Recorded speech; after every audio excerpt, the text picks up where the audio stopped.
такого вы еще явно не видели, тогда когда между водителями на дороге возникает недопонимание, эмоции бывают настолько сильно преувеличены, что затуманивают разум. В этом сюжете между владельцем Volkswagen и Ford случилась как раз описанная выше ситуация, тогда когда фольксвагеновод подошел на разговор через боковое стекло, он сразу не особо задался, и после того, как он хлопнул его по зеркалу, получил крайне серьезный и эффективный ответ в виде выворота своей двери. Он явно не ожидал такого поворота событий и что-либо делать еще не стал, спокойно вернувшись в свою уже крылатую машину.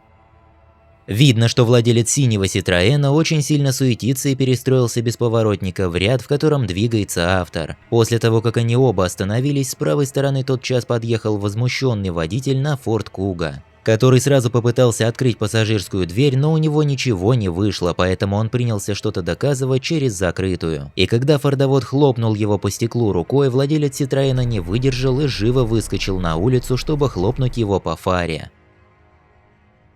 После неловкой паузы в несколько секунд за этим действием последовал зеркальный ответ взмахом ноги от фордовода. И тут-то пошла самая жара, они бегали вокруг своих тачек, устраивая неудержимую чехарду. И тогда, когда оба уже, казалось бы, набегались и навертелись руками вдоволь, владелец Куги снова развернулся и, как в фильмах с Ван Даммом, сделал завершающую вертушку. У ситровода тем временем тоже продолжает идти подготовка к финальному выкрутасу в салоне авто, будто бы его дожидаясь, Форд стоял на месте все это время, и не зря. Ситровод доделал задуманное до конца, и пока Форд остановился на повороте справа, Citroёn летел оттуда словно ракета.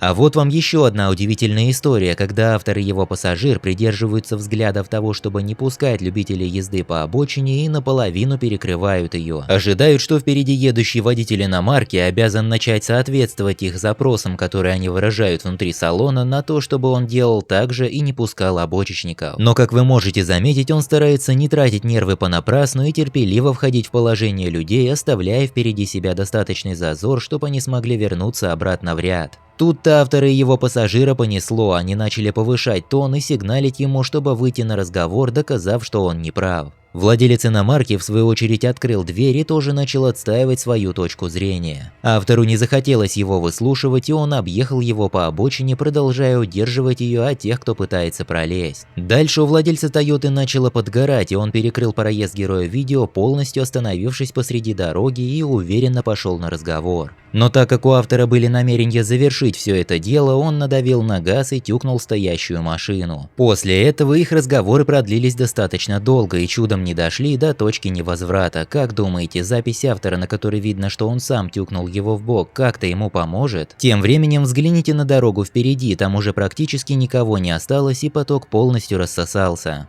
Владельцы Volvo и Kia чем-то огорчили друг друга и, не думая о том, что они кому-то мешают, стали посреди дороги, пойдя по типичному пути слишком эмоционального решения вопросов. После того, как Вольвовод получил неожиданный заряд бодрости, по-быстрому заглянул в машину и вернулся с новыми намерениями к Kia. Открытая дверь притянула взгляд Киавода словно красная тряпка, и он, не думая, окрылил его тачку.